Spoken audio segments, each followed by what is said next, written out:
बॅकग्राऊंडबद्दल बघायला गेलं तर माझे वडील लहान असतानाच वारलेले. त्यामुळं पूर्ण माझी जबाबदारी होती जी शिक्षणाची आणि पोषणाची सर्व जबाबदारी माझ्या आईने पार पडली. खरं तर कसं इचलकरंजी शहर हेच आता यंत्रमागाचं शहर आहे. त्यामुळे तुमच्याकडे 24 तास तो यंत्रमागाचा तो धडधडाट आवाज असणारच. म्हणजे लिटरली आमच्या घरी कोणी पाहुणा देखील यायचा घाबरायचा की इतक्या ह्याच्यात कसं. तरीसुद्धा मला लहानपणापासूनच माझं एक होतं की आपल्याला समोर काम दिलं अभ्यास करायचं, तर ते कुठल्याही परिस्थितीत करायचंच असे माझ्या मनाशी ठरवलेलं होतं. रिझल्ट आला की मी आईला फोन करायचं, मला रडायलाच यायचं. आणि त्यावेळी तीही रडायची की इतक्या कमी मार्कानं, म्हणजे आपल्याला जर अजून 0.5 एक्स्ट्रा मार्क असलं तर आपल्या यादीत नाव असतं. त्यावेळेला रिझल्ट आला आणि त्यावेळेला जेव्हा मी घरी आलो, मी बाहेर होतो त्यावेळेला, आणि जेव्हा मी घरी गेलो आणि तिला मी म्हणजे गळ्यात पडून जेव्हा रडायला लागलो आणि तीही रडायला लागली, तेव्हा तो क्षण खरं तर माझ्या आयुष्यात सगळ्यात मोठा क्षण होता. की आधी आम्ही खूप रडलो, पण ते आमचे दुःखाचे अश्रू होते. आणि त्यावेळी त्याचं रूपांतर जेव्हा आनंदात होत होतं आणि तेव्हा तिला पूर्ण आयुष्यात सार्थक झाल्यासारखं वाटत होतं.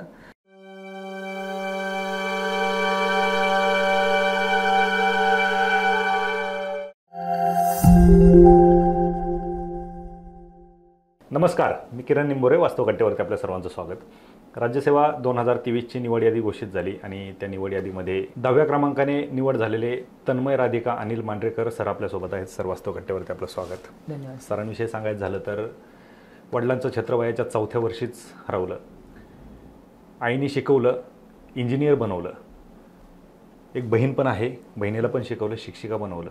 सर इंजिनियर झाले आणि स्पर्धा परीक्षा क्षेत्रात आले आणि आज 10व्या क्रमांकाने निवड होऊन सरांना क्लास 1 हे, आता राज्यसेवेमधून नक्की DC मिळेल की CO क्लास 1 मिळेल हे माहीत नाही, परंतु क्लास 1 तर त्यांना मिळते, कारण राज्यातून 10वे आलेले आहेत. आपल्या MPSCमध्ये जर पदं नेहमी व्यवस्थित आली तर कदाचित तुम्हाला आज उपजिल्हाधिकारी हे पद मिळालं असतं आणि मी ते सांगितले असतात, परंतु त्या पोस्टनुसार. परंतु एकंदरीत वडील लहानपणीच गेले तुमच्या, आईने तुमचा सांभाळ केला, तुम्हाला इंजिनियर बनवलं. अर्थात अपेक्षा असतील की इंजिनियर झालाय म्हणजे कुठेतरी मोठ्या पगाराची नोकरी मिळेल, एवढ्या खडतर परिस्थितीमधून तुम्हाला शिकवलं. तुम्ही स्पर्धा परीक्षा या अनिश्चित क्षेत्राकडे वळलात. काय रिझन होतं? आणि तत्पूर्वी थोडंसं तुमचे बॅकग्राऊंड सांगितलं, तुमची पार्श्वभूमी जर सांगितलं ते बरं होईल. खरं तर माझ्या आईचीच लहानपणापासूनची इच्छा होती की स्पर्धा परीक्षा क्षेत्रात म्हणजे एक चांगला अधिकारी बनून काम करावं. विरोध करण्याचा काही संबंध नव्हता, कारण ती एक अंगणवाडी सेविका असल्यामुळं ती त्यांच्या CDPO साहेबांना किंवा बाकीच्या अधिकारी वर्गाला ती पाहत होती, त्यांचं एक काम पाहत होती. त्यामुळे तिची खूप आधीपासूनची इच्छा होती की मी प्रशासनात कार्य करायला हवं. आणि दुसरं, माझं बॅकग्राऊंडबद्दल बघायला गेलं तर माझे वडील लहान असतानाच वारलेले. त्यामुळं पूर्ण माझी जबाबदारी होती जी शिक्षणाची आणि पोषणाची सर्व जबाबदारी माझ्या आईने पार पडली. वडील वारल्यानंतर लगेचच 1 वर्षात तिला अंगणवाडी सेविकेचा जॉब मिळाला आणि ती इचलकरंजी क्षेत्रातच आमच्या घराजवळच ती रुजू झाली अंगणवाडी सेविका म्हणून. आणि त्यावेळेला तिला जॉईन झालं, महिना 1500 रुपये पगार होता. आणि तेव्हा मला तिनं बालवाडीला ॲडमिशनला टाकलं आणि तेव्हापासून ते आज इंजिनिअरिंग कंप्लीट करूपर्यंत, आज ह्या पदापर्यंत तिनं तिचं जे अंगणवाडी सेविकेमध्ये मिळणारं उत्पन्न आणि घरी ती पिकोफॉल करायची साड्यांना, तर त्यातून मिळणारं उत्पन्न, यातून एक उदरनिर्वाह करत आज इथंपर्यंत तिनं मला शिकवलं. त्यामुळं असं मला वाटतं की तिची एक इच्छा म्हणून ह्या सगळ्या जो जॉब किंवा इंजिनिअरिंग नंतर मोठं मोठं मिळणारं पॅकेजेस सोडून मला हे क्षेत्र निवडावं असं वाटलं आणि तिची इच्छा म्हणून मी आज तिचं स्वप्न पूर्ण केलं. अच्छा, 2022ला तुमचं ग्रॅज्युएशन कंप्लीट झालं, म्हणजे तुम्ही इंजिनियर झालात. बरोबर. 2022चीच तुम्ही मुख्य परीक्षा देखील दिली, म्हणजे पहिल्याच अटेम्प्टमध्ये तुम्ही मुख्य परीक्षेपर्यंत गेलात. इंटरव्ह्यूला तुम्हाला कॉल आला नाही तो भाग वेगळा आहे, परंतु 2023च्या म्हणजे दुसऱ्या अटेम्प्टमध्ये तुम्ही आज राज्यामध्ये 10व्या क्रमांकाने निवड झालात. कसं शक्य झालंय? खरं तर मी कॉलेजमध्ये असतानाच म्हणजे 3rd आणि 4th इयरला मी UPSCचा अभ्यास चालू केला होता. अच्छा. आणि त्यावेळी लॉकडाऊन होतं आणि घरी होतो. लॉकडाऊन असल्यामुळे मला अभ्यासाला प्रचंड वेळ मिळाला, कारण तसं दुसरं कॉलेजचा अभ्यास मोजकाच होता आणि त्यामुळे दुसरं काही करण्यापेक्षा आपण UPSC क्लास 2 वर्ष फोकस करूया आणि 22चा UPSC चांगला अटेम्प्ट द्यावा अशी एक माझी इच्छा होती. 2 वर्षांचा मी व्यवस्थित अभ्यास केला, नोट्स वगैरे सगळे काढले. पण 22चा अटेम्प्ट दिल्यानंतर, म्हणजे आमची एक्झाम जूनच्या पहिल्या आठवड्यात झाली होती, तेव्हा मला एक जाणवलं की UPSCसाठी आपल्याला अजून बरंच अभ्यास करावा लागेल. म्हणजे माझी केलेली अभ्यासाची पातळी आणि अजून परीक्षा देणाऱ्या प्रश्नांची पातळी यात खरंच खूप तफावत होती. त्यामुळे घरच्यांची परत माझं बोलणं झालं की नेमकं काय करायचं आता, की UPSCला परत दिल्लीला जाऊन किंवा मोठे मोठे महागडे क्लासेस लावणं त्यावेळी शक्य नव्हतं मला. त्यामुळं घरच्यांनी असं विचार केला की तू 22ची MPSCची प्री देऊन टाक. आणि त्यामुळे त्यावेळेला 22ची प्री आपली ऑगस्टमध्ये होती आणि एक साधारणतः 1.5-2 महिन्याचा कालावधी होता. त्यामुळे त्यांनी सांगितलं की तू व्यवस्थित अभ्यास कर, सिलेबस बघ, तुझे जे सब्जेक्ट ऑलरेडी रिपीटेड अभ्यास झाला आहे तो सोडून बाकीचे सगळे व्यवस्थित कर. आणि त्यामुळे मी 22ची प्री दिली आणि सुदैवानं मला त्यावेळेला 109 मार्क आले आणि 1 मार्कानं मला ती मेन्स देण्याची संधी मिळाली. आणि त्याच्यानंतर जेव्हा मेन्सचा अभ्यास कंप्लीट झाला आणि ज्यानंतरनं म्हणजे ती 22ची खरं तर माझी एमपीएस शेवटचीच एमपीएस ठरली असती, परंतु आयोगानं आणखी आम्हाला संधी वाढ दिली राज्यसेवा देण्याची, ऑब्जेक्टिव्ह पॅटर्नची. आणि त्यामुळं परत ठरवलं की 23चा आपण पूर्ण व्यवस्थित डिटेल अभ्यास करू प्री मेन्स इंटरव्ह्यूचा आणि सगळ्या पातळीवर आपलं 100% देऊन आपण 23मध्ये कोणती तरी क्लास 1 पोस्ट काढूच आणि त्यानंतर परत मग आपण UPSC आपलं जर्नी चालू करू असा एक विचार केला आणि मग 23ला ठरवल्याप्रमाणे पोस्ट मिळवली. अच्छा, तुमचं बालपण वडिलांचं छत्र तर तुम्ही लहान असतानाच हरवलं होतं. आई अंगणवाडी शिक्षक आणि तुम्ही सांगितलं की 1500 रुपये त्यांना पगार होता आणि पिको फॉलचं ते काम करत होतं. हे कसं शक्य झालं तुम्हाला इंजिनियर बनवणं?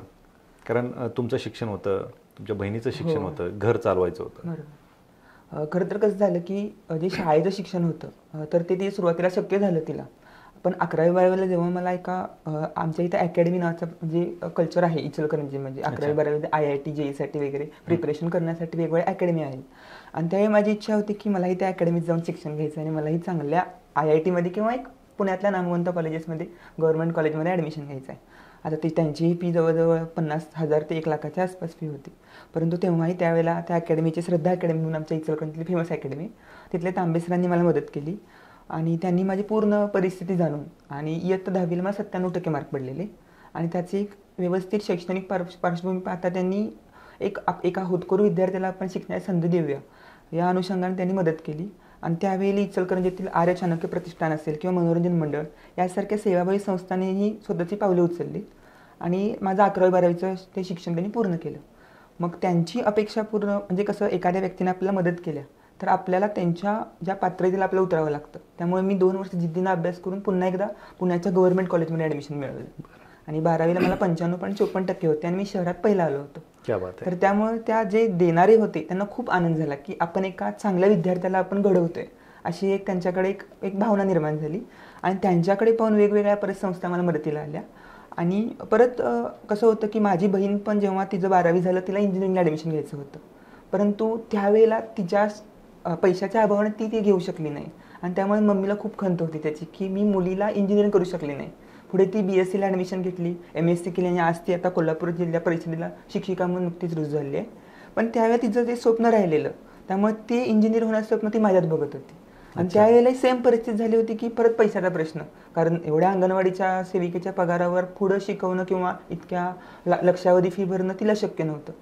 मग त्यावेळेला आमच्या शाळेतले सरस्वती हायस्कूलमधले शिक्षक होते संजय परीट, तर त्यांच्या परिचयाचे एक सर कुलभूषण बिरनाळे, त्यांची आमच्या इचलकरंजी शहराजवळचं एक अब्दुल्लाट नावाचं गाव आहे, तिथे एक बालोद्यान नावाची एक संस्था आहे जी समाजातले जे वंचित घटक आहेत किंवा अनाथ विद्यार्थी आहेत त्यांना ते दत्तक घेतात आणि त्यांच्या पूर्ण शिक्षणाची किंवा संगोपनाची जबाबदारी स्वीकारतात.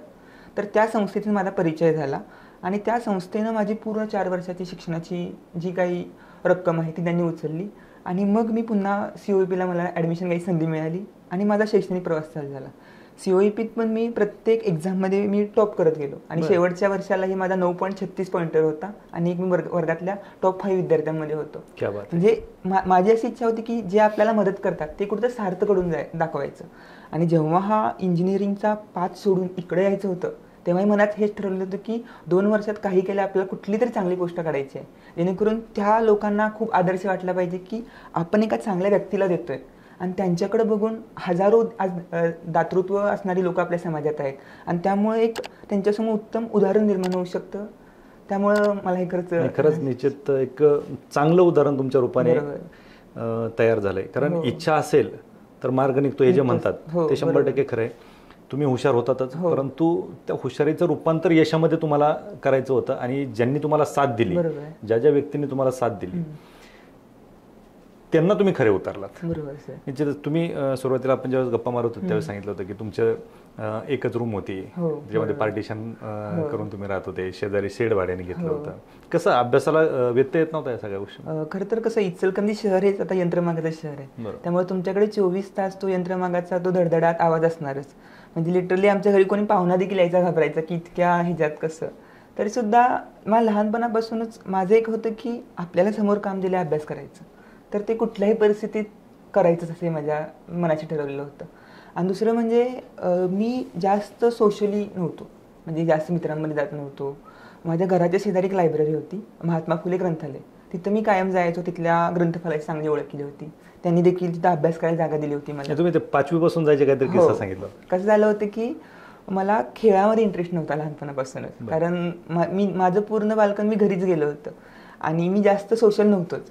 त्यामुळं घराच्या शेजारी एक लायब्ररी होती, तिथं एक योगायोगाने जायचा प्रसंग आला आणि तिथं सुरुवातीला मी वर्तमानपत्रे वाचायचो. म्हणजे जवळजवळ सगळ्या 10-12 तिथं वर्तमानपत्रे असायची आणि मी सगळे वाचून काढायचो. मग असा मी जवळजवळ 5वी 6वी 2 वर्ष केली. आणि सुरुवाती तिथले ग्रंथपालांना ते आवडायचं नाही, कारण त्यांच्या मते लहान मुले पुस्तकं फाडणारी असतात किंवा दंगा करणारी असतात, असा त्यांचा एक गैरसमज होता. पण जेव्हा नवीन तिथे ग्रंथपाल आले, त्यांनी माझी ती वाचण्याची इच्छा त्यांनी तळमळ बघितली आणि त्यांनी मग सांगितलं की तू लायब्ररी जॉईन कर. परंतु परत लायब्ररीची मासिक फी, वर्गणी वगैरे मला ते, आणि घरच्यांनाही विचारलं पण ते एवढं शक्य नव्हतं. त्यामुळे त्यांनी माझीच तळमळ बघून मला सांगितलं की तू कधीही वाचायला ये, कुठलंही पुस्तक वाच आणि काही वाच, मी तुझ्या कधी 1 रुपया घेत नाही. आणि तेव्हापासून त्यांनी जे माझ्यासाठी लायब्ररीचं दार ओपन केलं ते म्हणजे पर्यंत ओपन आहे की मी तिथं कोणतीही पुस्तक वाचतो. त्यामुळं कसं एक अभ्यासाला मला एक चांगली दिशा मिळाली. आणि दुसरं म्हणजे अवांतर वाचन माझं बरंच झालं मध्यंतरीच्या काळात. म्हणजे वेगवेगळ्या विचारसरणीशी संपर्क आला, वेगवेगळ्या गोष्टी वाचण्यात आल्या, वेगवेगळे पुस्तकं, कथा, कादंबऱ्या. त्यामुळं जे म्हणजे मी बरेही सोशल नव्हतो किंवा वेगवेगळ्या गोष्टीत मी लोकांच्यात मिक्स होत नव्हतो, परंतु तो समाजाचा दृष्टिकोन होता ना, तो मला इथं पाहायला चांगला मिळाला. आणि दुसरं म्हणजे अभ्यासाला तिथं पण चांगली जागा मिळाली. त्यामुळं एक चांगलं काहीतरी करायचं ह्या हेतूनं एक चांगल्या पॉझिटिव्ह गोष्टी होत गेल्या आणि त्यामुळे अभ्यास चालू झाला. क्या बात आहे. म्हणजे एवढ्या खडतर परिस्थितीमधून तुम्ही हा प्रवास करत आलात. खरं आहे, ज्यावेळेस तुमचा रिझल्ट आला, तुमचा राज्यामध्ये निवड यादीमध्ये 10वा क्रमांक आला, काय परिस्थिती होती? आईच्या चेहऱ्यावर काय भावना होत्या? खरं तर म्हणजे 2 वर्षाला परीक्षा देतोय मी. कंबाईनच्या आपल्या ASOला मी 23 मुख्यला होतो आणि माझी 2-3 सध्या वेटिंग लिस्ट येत होत्या. तर माझी प्रत्येक वेटिंग लिस्टमध्ये 0.5 माझं राहिलेलं. त्यामुळे मी रिझल्ट आला की मी आईला फोन करायचं, मला रडायलाच यायचं. आणि त्यावेळी तीही रडायची की इतक्या कमी मार्कानं, म्हणजे आपल्याला जर अजून 0.5 एक्स्ट्रा मार्क असलं तर आपल्या यादीत नाव असतं, निदान आपण अराजपत्रित क्लास 2 तरी पोस्ट आपल्याला मिळाली असती, काहीतरी हातात असलं असतं. पण तीच मला हुरूप द्यायची की नाही, आत्ता तुला काहीतरी मोठं मिळणार आहे, त्यामुळे देव तुझ्याकडून तुला हे संधी देत नाही आहे, पण तुला मोठं काहीतरी होणार आहे तुझ्याकडून. आणि ज्या वेळेला रिझल्ट आला आणि त्यावेळेला जेव्हा मी बाहेर होतो त्यावेळेला, आणि जेव्हा मी घरी गेलो आणि तिला मी म्हणजे गळ्यात पण जेव्हा रडायला लागलो आणि तीही रडायला लागली, तेव्हा तो क्षण खरं तर माझ्या आयुष्यात सगळ्यात मोठा क्षण होता. की आधी आम्ही खूप रडलो, पण ते आमचे दुःखाचे अश्रू होते. आणि त्यावेळी त्याचं रूपांतर जेव्हा आनंदात होत होतं आणि तेव्हा तिला पूर्ण आयुष्यात सार्थक झाल्यासारखं वाटत होतं. तो क्षण खरंच म्हणजे मी ते वर्णू शकत नाही सध्या तो क्षण. आणि तिला इतका आनंद झाला की म्हणजे तिला पूर्ण तिचं आयुष्य सार्थकी लागल्याचा तो एक भाग होता. आणि आणखी एक प्रसंग होता की त्या कार्यक्रमाच्या दुसऱ्या दिवशीच ती अंगणवाडी सेविका असल्यामुळं त्यांचा पोषण महिन्याचा एक एंडिंगचा कार्यक्रम होता. आणि गावातच एक कार्यक्रम ठेवलेला. आणि त्या कार्यक्रमाचे प्रमुख पाहुणे CDPO साहेब होते आमच्या कोल्हापूर जिल्ह्याचे. आणि त्यांनी CDPO साहेबांनी मला बोलवलं कार्यक्रमाला आणि मला स्टेजवर बसवलं आणि सोबत माझ्या आईला बसवलं. आणि जेव्हा तिला ते म्हणजे त्यांच्या वरिष्ठांसोबत तिला बसण्याची संधी मिळाली आणि पुढे तिच्या सहकारी अंगणवाडी सेविका, आणि त्यावेळी तिला जेव्हा बोलायला तिला सांगितलं, तो तिच्यासाठी खूप आनंदाचा क्षण होता. म्हणजे पूर्ण तिच्या आयुष्याचं जे कष्ट घेतलेलं होतं, जे परिश्रम घेतलेलं होतं. आणि खरं तर मी एकुलता एक असल्यामुळं आणि बहिणीचे म्हणजे मी 12वी झाल्यानंतर लग्न झालं तिचं, त्यामुळे सध्या मी घरात माझी आजी आणि मम्मी आम्ही तिघंच होतो. आणि 12वी नंतरही पुढं मला पुण्याला पाठवणं आणि परत इंजिनिअरिंग झाल्यानंतरही पुण्याचंच ठेवणं, हे तिचं खरं तर खूप मोठं धाडस होतं. बरोबर. आणि खरं तर तिचं जेवढं जे म्हणजे दुरावा थोडा मुद्दामून स्वतःहून ठेवलेला होता किंवा तिनं जे परिश्रम घेतलेलं होतं, तर त्याचं एक खऱ्या अर्थानं मला चीज झालं असं त्यावेळेला वाटलं. त्यांचे कष्ट सार्थकी लागले. बरोबर. या सगळ्या प्रवासामध्ये म्हणजे तुमच्या आई वडील त्याच होत्या. हो, सगळे कष्ट करत होत्या, तुम्हाला शिकवत होत्या. असं कधी वाटलं नाही का की जर आपल्याला स्पर्धा परीक्षेत अपयश आलं तर काय होईल? काय अशा भावना कधी मनात येत नव्हत्या? येत होत्या. म्हणजे कसं होतं की ताण बराच यायचा. जेव्हा माझी 23ला पण 5-6 मार्कानं, 22च्या मेन्सला झाल्यानंतर 5-6 मार्कांनी जेव्हा इंटरव्ह्यूला हुकलं, तेव्हा मी बरेच डिप्रेशनमध्ये गेलेलो. आणि जेव्हा मी घरी गेलो ना, तेव्हा मला आईनं समजावून सांगितलं की ठीक आहे, तू काही अजून 5-6 वर्ष नाही केलास तरी मी माझ्या अंगणवाडी सेविकेची मला पगार मिळतोय, मी तुला पोषण करायची माझी पूर्ण तयारी आहे. तुला लोक बाहेरचे काहीही म्हणू देत, अजून तू मी खंबीर आहे आणि तोपर्यंत तू लढ. आणि तुला कितीही वर्ष लागू दे, पहिल्या प्रयत्नात सगळ्यांचंच होत नाही, लोकांना 4-4, 5-5 वर्ष लागतात. त्यामुळे तू अजून प्रयत्न कर, जोपर्यंत तू होत नाहीस तोपर्यंत तू थांबायचं नाही. आणि त्यामुळं तिला पूर्ण विश्वास होता की मी करू शकतो. त्यामुळे मी कधीही कोसळायचो तेव्हा ती सोबत असायची. आणि सोबत माझे भाऊजी आहेत, म्हणजे दीदीचे मिस्टर.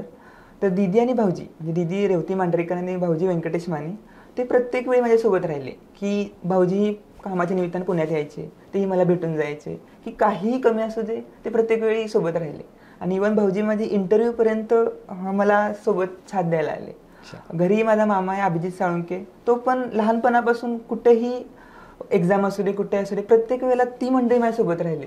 त्यामुळे मला असं घरात कोणी आपल्यासोबत कर्तपुरुष नाही किंवा ही कधी मला अशी उणीव भासली नाही. आणि एक लोकांची चांगल्या सोबत असल्यामुळं मला आज हा प्रवास पूर्ण झाल्याची एक खात्री लागली. खरं सांगू का, हे यश फक्त तुमचं नाही आहे. हो बरोबर. तुमच्या आई असेल किंवा तुम्हाला ज्यांनी मदत केली त्यांचं यश आहे. आणि या यशापर्यंत पोहोचायला सगळ्यात जास्त मदत कुठून झाली माहिती आहे तुम्हाला? कदाचित तुमच्या लक्षात आलं असेल ती, तुम्ही जे 5वी पासूनच लायब्ररीमध्ये जायला लागले ना, हे सगळ्यात मोठं तुमचं यश होतं. आणि या यशामध्ये त्या लायब्ररीचा सगळ्यात मोठा वाटा असेल, कारण त्यांनी तुम्हाला घडवलं. तुमचे मित्र नव्हते, तुम्ही जे पुस्तकं वाचले हेच तुमचे मित्र, आणि त्यांनीच तुम्हाला व्यक्तिमत्व जे दाखवले त्याच्यातून तुम्ही पाहता. म्हणजे ते जेव्हा मी त्या रिझल्टला आलं त्या महात्मा फुले लायब्ररीत गेलो आणि त्या लायब्ररीचे ग्रंथपाल ते गुरव साहेब किंवा चव्हाण साहेब, त्यांना इतका आनंद झाला की ती दरवेळी मला म्हणायचे की तू अधिकारी होणार आहेस, कारण तू अधिकारी होणार आहेस. माझ्या वाचनाची किंवा बाकीच्या गोष्टींचा त्यांनी इतका म्हणजे मला जवळून बघितलेलं होतं. आणि त्या दिवशी रिझल्ट दिवशी मी तिथे गेलो आणि त्यांना ती इतका आनंद झाला की तो खरंच अवर्णनीय होता. म्हणजे मला वाटतं की माझं यश हे माझं एकट्याचं नव्हतं, तर ते सगळ्यांनी घेतलेल्या परिश्रमाचं आणि तो एक कंबाईन इफेक्ट होता असं मला वाटतं. अगदी नाही, दुसऱ्या प्रयत्नात 10वं येणं इट्स नॉट अ जोक. तर या सगळ्या गोष्टी होत असताना तुम्ही स्पर्धा परीक्षेची तयारी करत होते, तुमचं इंजिनिअरिंग झालं, स्पर्धा परीक्षेची तयारी सुरू केली. आता प्रत्येकाला हे जाणून घ्यायचं असतं की टॉपर आलाय तर त्यांनी कशा पद्धतीने अभ्यास केला, कमी वेळात यशस्वी झालाय तर त्यांनी कशा पद्धतीने अभ्यास केला. तुम्ही तसं म्हटलं तर कमी वेळातच यशस्वी झालात. ग्रॅज्युएशन तुमचं 2022ला कम्प्लीट झालं, 2024ला आपण तुमची मुलाखत घेतोय यशस्वी झाल्याच्या नंतर. हा 2 वर्षाचा कालावधी. कशा पद्धतीने तुम्ही तयारी करत होते? खरं तर 22चा जो अटेम्प्ट होता माझा, पहिलाच अटेम्प्ट दिलेला, तर माझा पूर्ण तयारीचा नव्हता तो.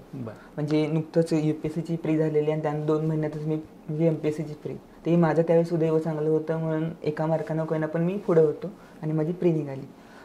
पण जेव्हा मी 23च्या प्रीचा अभ्यास केला तेव्हा मी पूर्ण सिलेबस समजून घेतला की नेमकं मला काय हवं आहे, म्हणजे नेमकी आयोगाची डिमांड काय आहे आणि मी नेमकं काय करतोय ते.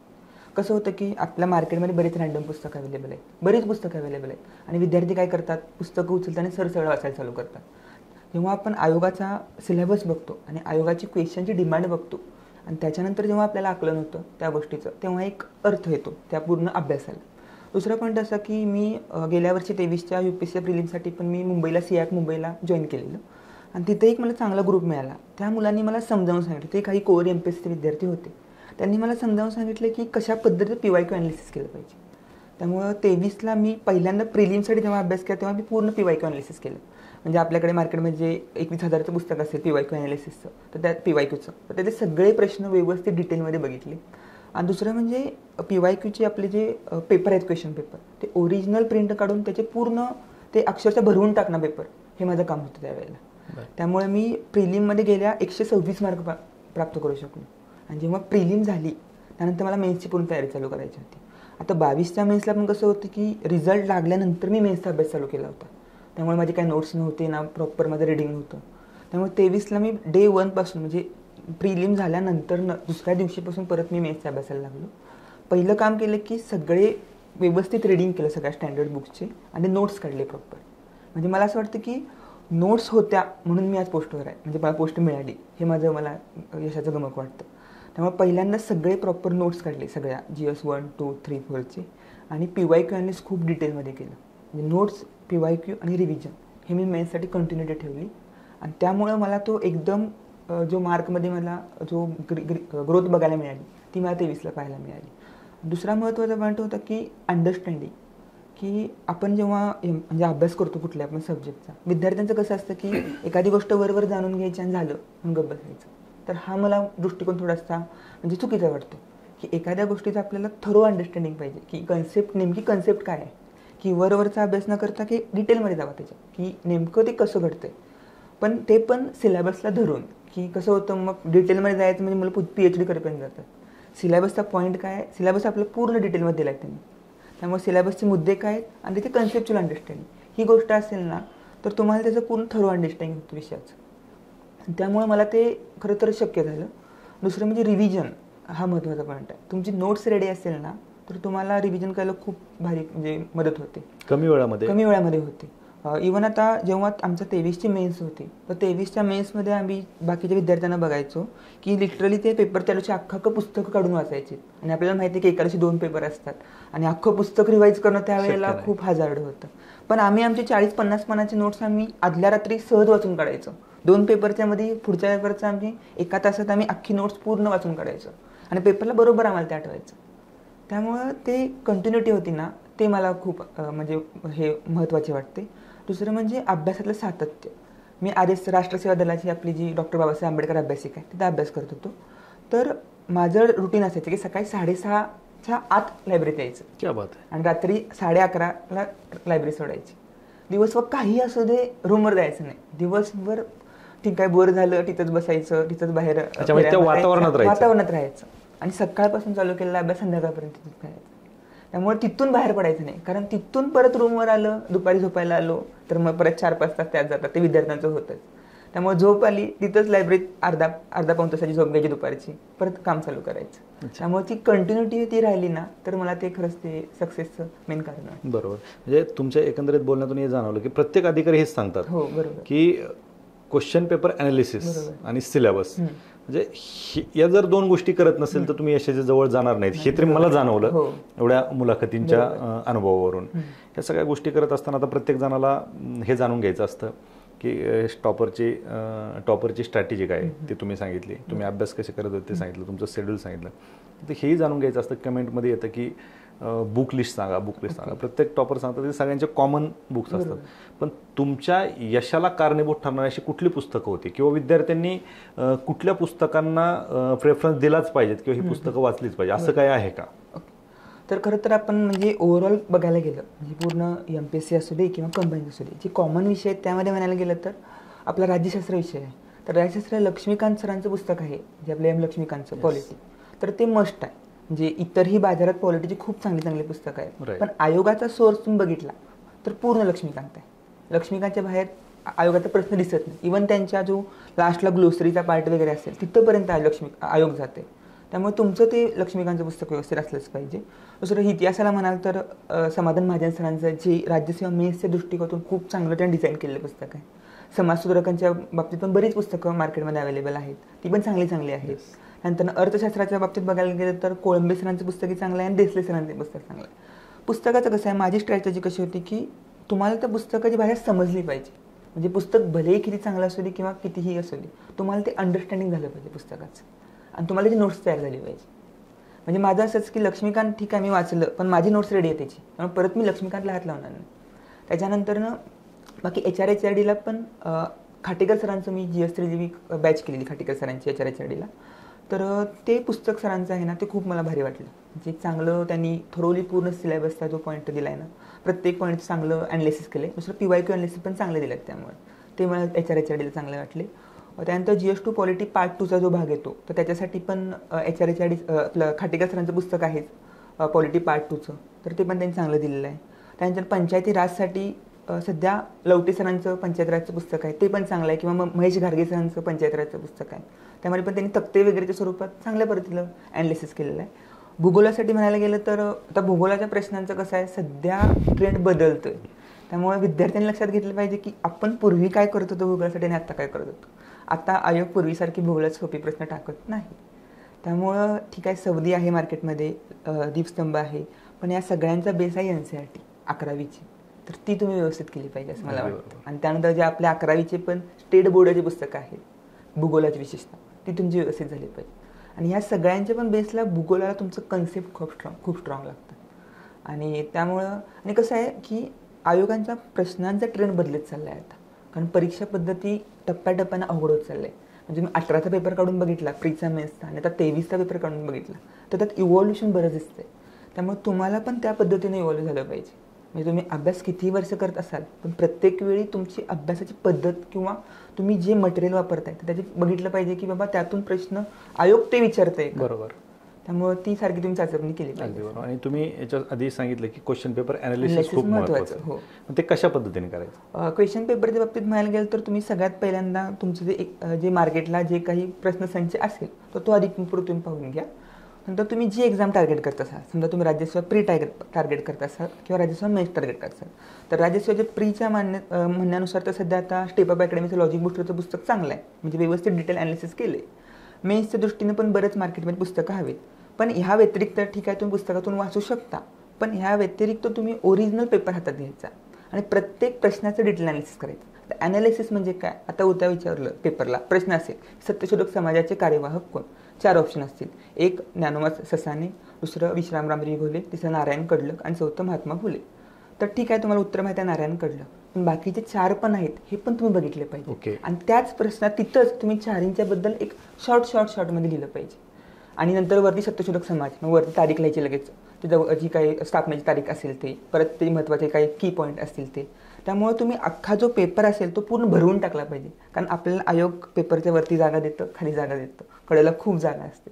आणि जेव्हा तुम्ही पेपरचं खूप थरो ॲनालिसिस करता आणि नंतर पेपर जायच्या अगोदर जेव्हा तुम्ही जस्ट त्यावर नजर मारता तेव्हा तुमचं त्या सब्जेक्ट डिटेल अंडरस्टँडिंग होऊन जातं. आणि मला मी अशा पद्धतीचं मेन्सच्या सगळ्या पेपरचं मी ॲनालिसिस केलं होतं, त्यामुळे मला त्याचा खरंच खूप फायदा झाला आणि प्रत्येक विद्यार्थ्यांनी ते करावं असं मला वाटतं. अगदी बरोबर. तुम्ही हे केलं म्हणून तर आज तुम्ही दुसऱ्या अटेम्प्टमध्ये एवढ्या कमी वयामध्ये एवढ्या सगळ्या खडतर परिस्थितीतून आज तुम्ही लिस्टमध्ये 10वे आहात. याच सगळ्या गोष्टींचा परिणाम आहे. बरोबर. मुलाखतीच्या शेवटी काय सांगाल विद्यार्थ्यांनी? कुठल्या चुका टाळल्या पाहिजेत? कुठल्या चुका विद्यार्थी करतात की रिझल्ट येत नाही त्यांचा? बरोबर. खरं तर का नाही म्हणजे आपलं नेमकं काय चुकतंय हे विद्यार्थ्यांनी अंडरस्टँडिंग केलं पाहिजे. कसं होतं की ठीक आहे ही आपली प्री नाही निघाली, पुढची नाही निघाली, विद्यार्थी मागं वळून बघत नाही की आपण काय चुका केलो. चुका इन द सेन्स आपल्या अभ्यासातल्या चुका काय होत्या, त्या पेपरच्या त्या दिवसाच्या चुका काय होत्या, पेपर टॅकल करण्यात काय चुका होत्या. कसं असतं विद्यार्थ्यांनी पेपरला जातो, विद्यार्थी प्रश्न सोडवतो, उत्तर लिहितो, शेवटी येतं ॲन्सर की येते, त्याला कळतं आपण मागे राहिलो.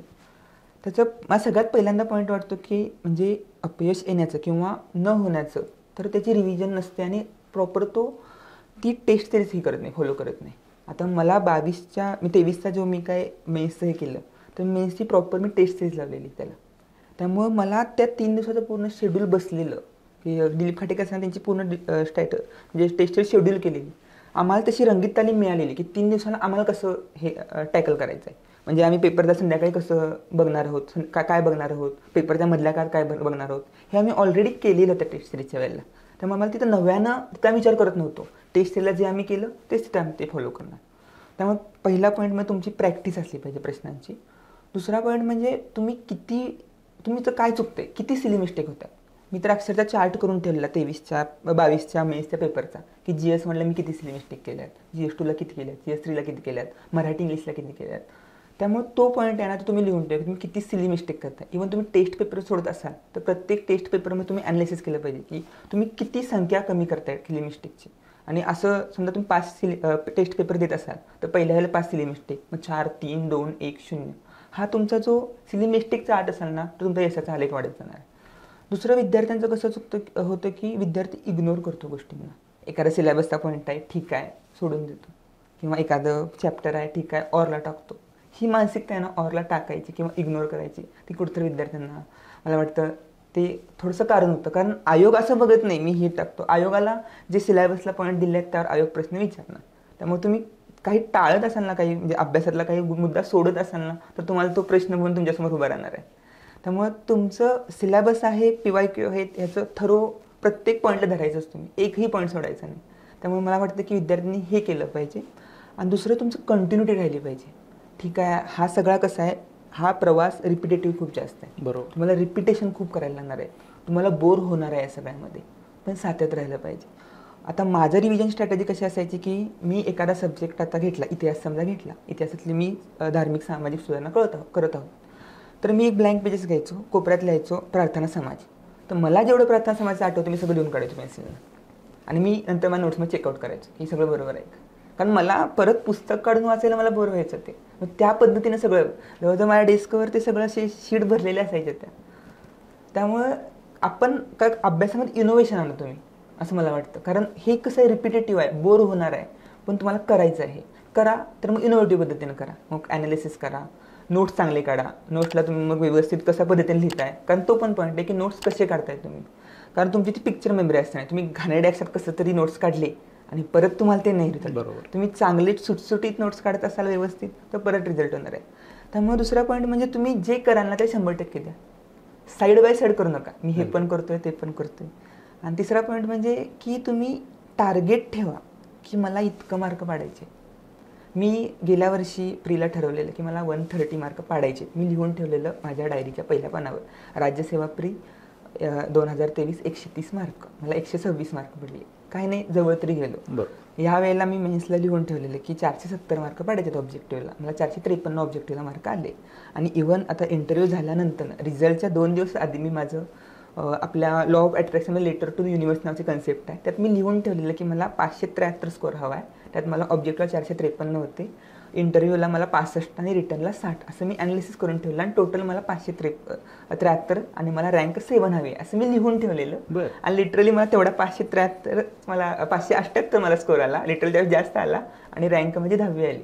म्हणजे कुठंतरी आपण लिहितोय म्हणजे फिक्स करतोय गोष्टी, तेव्हा आपल्यासमोर माझ्या डेस्कवरही इव्हन मी लिहून ठेवलेलं मला इंटरव्ह्यूला 75 मार्क पडायचे आणि ह्या 24च्या प्रीला 150 मार्क पडायचे. त्यामुळे तुमच्या समोर असेल ना ते तुम्हाला ते होतं. टार्गेट तुमच्या जर डोळ्यासमोर असेल तर तुम्ही नक्की ते अचीव करू शकता. निश्चित आपण मुलाखतीच्या शेवटी आलोय, परंतु एक प्रश्न मला विचारावासा वाटतो मला. तुम्ही 5वीमध्ये असल्यापासून लायब्ररीमध्ये जाऊन पेपर वाचताय, अवंतर वाचनाचे पुस्तक वाचताय, आणि आपला स्पर्धा परीक्षार्थी काय म्हणतो की मला 1 मार्कसाठी अभ्यास करायचा आहे आणि तो अभ्यासाच्या व्यतिरिक्त पुस्तक वाचत नाही.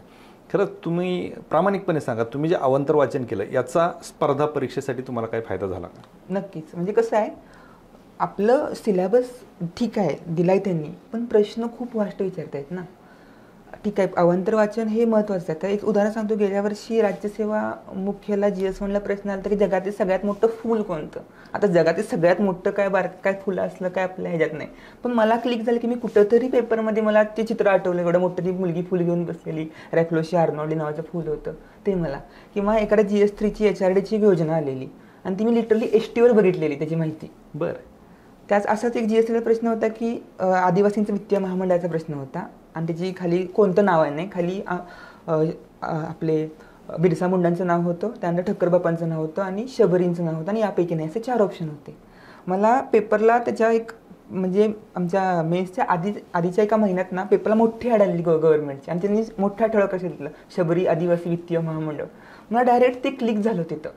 म्हणजे असं नाही आहे की आपल्या पुस्तकातलंच येते, आपण अवांतर वाचन केलंच पाहिजे, पण आजूबाजूला काय गोष्टी आहेत ज्या शासनाच्या ॲडव्हर्टाईज असेल, जे वृत्तपत्र असू देत, लोकराज्य मासिक असू देत, आपण कायम सतर्क राहिलं पाहिजे. इव्हन माझ्या अभ्यासाची स्ट्रॅटेजी असायची की मी कुठं बाहेर जरी गेलो ना तर मला तिथे क्लिक व्हायचं. पुण्यात इतरत्र हिंडत असेल की समजा भिडेवाडा दिसला तर तिथे मला गोष्टी क्लिक व्हायच्या, इतर आनंदीबाई जोशींचं घर दिसलं की मला बाकीच्या गोष्टी क्लिक व्हायच्या. मी सियाक मुंबईला जेव्हा होतो तिथे मी बऱ्याच गोष्टी फिरलो, कारण तिथं गेल्यावर मला ती गोष्टी लिंक करायला यायच्या तिथं. त्यामुळे मी लिटरली मला असं वाटतं की मी अभ्यास जगलो होतो, केलो नाही. त्यामुळे मला पेपरला त्या गोष्टी लिंक करत गेल्यामुळे ते एक म्हणजे जे आउट ऑफ बॉक्स क्वेश्चन असतात ना तर तिथं मला फायदा झाला असं वाटतं. अगदी बरोबर. लोकांना फक्त वाटतं तुम्ही दुसऱ्या अटेम्प्टमध्ये राज्यात 10वे आले, परंतु त्याच्यामागे नक्की कारण मीमांसा काय आहे हे या मुलाखतीतून उलगडलं. खरं तर तुमच्या मातोश्रींना साष्टांग दंडवत घातला पाहिजे, कारण त्यांनी तुम्हाला घडवलं, त्यांनी तुम्हाला लहानाचं मोठं केलं आणि आज या पदापर्यंत येण्यासाठी सगळ्यात मोठा हात कोणाचा असेल तर तुमच्या मातोश्रींचा. निश्चितच तुम्ही वास्तव कट्ट्यावरती आलात आणि तुमचा प्रवास उलगडला आणि खरंच आजपर्यंतचं आवडलेलं सगळ्यात जास्त मार्गदर्शन तुमचं जे बोलणं होतं. किती वेळ ऐकावं वाटतंय, परंतु आपल्याकडे वेळेचं पण काही बंधन आहे, त्याच्यामुळे जास्त वेळ आपल्याला घेता येणार नाही. पण तुम्ही आत्तापर्यंत जे मार्गदर्शन केलं त्याच्यातून मीच इन्स्पायर झालो. निश्चित तुमचा हा प्रवास आणि या सगळ्या विद्यार्थ्यांना ज्या काही तुम्ही टिप्स दिल्या, जे मार्गदर्शन केलं त्याबद्दल तुमचा आभार आणि वास्तव कट्ट्यावरती आलात त्याबद्दल देखील आपलं खूप खूप आभार आणि तुम्हाला भावी वाटचालीसाठी खूप खूप शुभेच्छा. धन्यवाद सर.